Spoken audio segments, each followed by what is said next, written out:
Hello guys, फिर से एक बार आपका हमारे वीडियो में स्वागत है। तो इतने दिन हमने देखा था कि थ्योरेटिकल वेपर कंप्रेशन साइकिल कैसे वर्क करते हैं, उसके हमने पीएच डायग्राम देखा, हमने टीएच डायग्राम देखा, सब हमने देखा है। तो हमेशा याद रखना कि थ्योरेटिकल वेपर कंप्रेशन साइकिल, कोई भी थ्योरेटिकल साइकिल होती है उनकी सीओपी हमेशा ज़्यादा होती है एक्चुअल से। क्योंकि थ्योरेटिकल में हम देखते हैं कि कुछ अजम्पशन हम रखते हैं कि क्यों प्रेशर लॉस नहीं होता है, टेम्परेचर लॉस नहीं होता है, हीट लॉस नहीं होता है। लेकिन एक्चुअल में वैसा नहीं होता है कि कुछ ना कुछ तो लॉस हो ही जाता है। तो जितने हमने कैरनॉट साइकिल देखी वो भी रिवर्सिबल साइकिल थी, उसकी भी थ्योरेटिकल साइकिल है। जो जहाँ पे भी आपको दिखता है कि रिवर्सिबल एडियाबैटिक प्रोसेस और रिवर्सिबल साइकिल, तभी ये जानना कि वही रिवर्सिबल जैसा वर्ड आया तो वो थ्योरेटिकल साइकिल है और उसकी सीओपी हमेशा ज़्यादा होनी चाहिए। तो आज हम देखने वाले कि एक्चुअल वेपर कंप्रेशन साइकिल कैसे वर्क करती है। यहाँ पे थोड़ा कॉम्प्लिकेट दिख रहा है तो लेकिन कोई डरने की बात नहीं है, बहुत ही इजी तरीके से समझाया जाएगा। बस ध्यान देना है आपको। आज थोड़ा ज़रा लंबा जा सकता है क्योंकि ये थोड़ा हार्ड है, लेकिन बहुत ईजी है। तो स्टार्ट करते हैं फ्रॉम पॉइंट 11 से।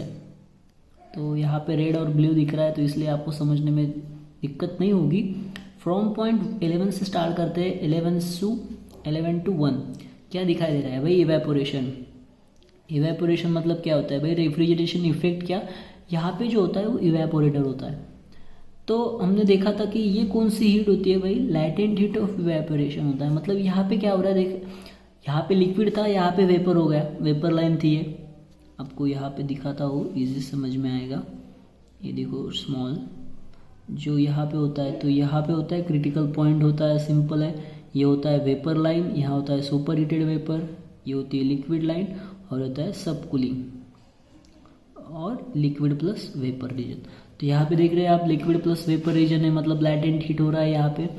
तो लैटेंट हीट में इवेपोरेटर होता है। जो रेफ्रिजरेशन होता है, रेफ्रिजरेटर होता है, वो क्या करता है? हीट एब्जॉर्ब करता है सब्सटेंस से। तो यहाँ पे लिक्विड से वो वेपर जाता है, वेपर।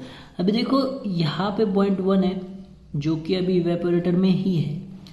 अभी ये क्या है? 1 to 2 क्या हो रहा है? अभी ये कंप्रेशन प्रोसेस यहाँ से स्टार्ट होती है क्या? तो नहीं, यहाँ से कंप्रेशन प्रोसेस स्टार्ट नहीं होती। अभी 1 to 2 क्या है?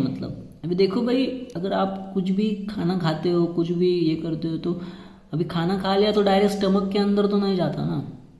तो कुछ तो प्रोसेस होती है पहले, अन्न नली का यूज़ हो जाती है उसके अंदर, फिर वहाँ से हो जाती है। तो सिंपल सी बात है, इवेपोरेटर से कंप्रेसर के अंदर जाने के लिए उसकी पाइपिंग सिस्टम तो होगी ना। तो ये थ्रू पाइप जाता है। अभी देखो इवेपोरेटर का टेम्परेचर, रेफ्रिजरेटर का टेम्परेचर यहाँ से एब्जॉर्ब करने के बाद थोड़ा बड़ा होगा, लेकिन एटमॉस्फेरिक टेम्परेचर तो कम ही होगा ना। तो फिर से क्या होने वाला है? वो जो पाइप होता है, पाइप का जो टेम्परेचर होता है वहाँ से तो हीट एब्जॉर्ब कर रहा है ना। यहाँ पे देखो, यहाँ पे पहले वेपर था और पाइपिंग के अंदर से भी हीट एब्जॉर्ब कर रहा है। तो ये कहाँ पे चल गया? सुपर हीटेड वेपर हो गया। सिंपल सी बात है, इस रीजन में आ चुका है अभी वो। तो यहाँ पे होता है, इसको हम कहते हैं कि इवेपोरेटर प्रेशर। अभी यहाँ तक वो पाइपिंग खत्म हो गया, यहाँ से अभी वो कंप्रेसर के अंदर जाना है। तो अभी मुझे बताया, आप दिन भर खाते रहते हो, थोड़ी ना रहता है कि अगर भूख लगी हो तभी आप खाना खाते हो ना। तो सिंपल सी बात है, अंदर का प्रेशर कम हो गया हो तो अभी आप खाना खाते हो। तो सिंपल सी बात है, अभी कंप्रेशन के अंदर हमें भेजना है रेफ्रिजरेटर, तो क्या होना चाहिए? प्रेशर डिफरेंस क्रिएट होना चाहिए। अभी अंदर का प्रेशर कम होगा, बाहर का ज़्यादा होगा, तो फ्लो इस तरफ आएगा, नहीं तो कैसे आएगा? सिंपल सी बात है। इसलिए तो सक्शन प्रेशर जो होता है वो कंप्रेसर का, वो कम होना चाहिए इवेपोरेटर प्रेशर से। तो आप यहाँ पे देख सकते हैं कि 2 और 3 का डिफरेंस। सिंपल सी बात है, अभी ये सक्शन प्रेशर के द्वारा यहाँ पे अंदर आ चुका है, अभी 3 to 4 किया है, फिर से राइज इन टेम्परेचर हो रहा है। तो यहाँ तक देखा हमने कि यहाँ पे होता है लैटेंट हीट। यहाँ पे कौन सी होती है? तो सेंसिबल हीट। सेंसिबल हीट में क्या होता है? टेम्परेचर बढ़ता है लेकिन फेज सेम रहता है। यहाँ पे कौन सा फेज था? सुपर हीटेड वेपर था। और यहाँ पे कौन सा? सुपर हीटेड वेपर, लेकिन टेम्परेचर क्या हो रहा है? बढ़ रहा है ना। हाँ, तो सेंसिबल हीट फेज सेम रहता है लेकिन टेम्परेचर बढ़ता है। तो देखते हैं अभी ये 3 to 4 फिर से टेम्परेचर राइज कैसे हो रहा है। तो अभी कंप्रेसर के, ओह सॉरी माय मिस्टेक, अभी कंप्रेसर के अंदर जा रहे हो पाइपिंग के सक्शन थ्रू से जा रहे हो, तो कंप्रेसर की वॉल का टेम्परेचर बढ़ा ही होगा ना, क्योंकि पहले से ही वो प्रोसेस चालू है, तो कंटिन्यू प्रोसेस में उसको वर्क मिल रहा है, तो उसकी वॉल जो उसका आउटर सरफेस होगा उसका टेम्परेचर तो बढ़ा ही होगा, सिंपल सी बात है। तो वही टेम्परेचर फिर वॉल इसको ट्रांसफ़र करती है रेफ्रिजरेटर को। थोड़ा ये हिल रहा है, सॉरी फॉर दैट। तो वो एब्जॉर्ब कर लिया, तो 3 to 4 फिर से बढ़ गया। अभी होता है कंप्रेशन प्रोसेस स्टार्ट 4 to 5। अभी ये देखो इरिवर्सिबल एडियाबैटिक प्रोसेस। ये प्रोसेस इतना फास्ट होता है ना कि इसमें आपको कोई मतलब चांस ही नहीं है कि आप यहाँ से हीट लॉस कर सकते हो, क्योंकि ये प्रोसेस ही बहुत फास्ट होता है, तो इसलिए इसको एडियाबैटिक प्रोसेस बोलते हैं। और जो भी इरिवर्सिबल है, इरिवर्सिबल जब भी वर्ड आए तो समझ जाना कि क्या है, एक्चुअल वेपर कंप्रेशन साइकिल है, सही है ना। हाँ, तो अभी 0.5 पे पहुंच चुका है, कंप्रेशन हो चुका है भाई। अभी क्या करना है, जो अंदर का कंप्रेसर है उसको हमको लिक्विड में लाना है, मतलब थोड़ा फेज चेंज करना है। तो उसके लिए हमने क्या किया, देखो यहाँ पे देखो सेंसिबल कूलिंग हो रहा है। सेंसिबल कूलिंग, सेंसिबल हीटिंग, ये जो वर्ड आपको अभी दिख रहे हैं वो आपको साइकोमेट्री में समझ जाएगा कि क्या होता है सेंसिबल कूलिंग और सेंसिबल हीटिंग क्या होता है। अभी यहाँ पे देखो क्या बोल रहा है, heat transfer from refrigeration to wall. मतलब अभी क्या हो गया है कि आउटर सरफेस का टेम्परेचर कम हो रहा है और रेफ्रिजरेशन का टेम्परेचर बहुत ही बढ़ गया है ना। तो सिंपल सी बात है, थर्मोडायनामिक लॉ है कि भाई बाहर का टेम्परेचर कम हो, अंदर का टेम्परेचर ज़्यादा हो, तो क्या होगा, ट्रांसफर होगा।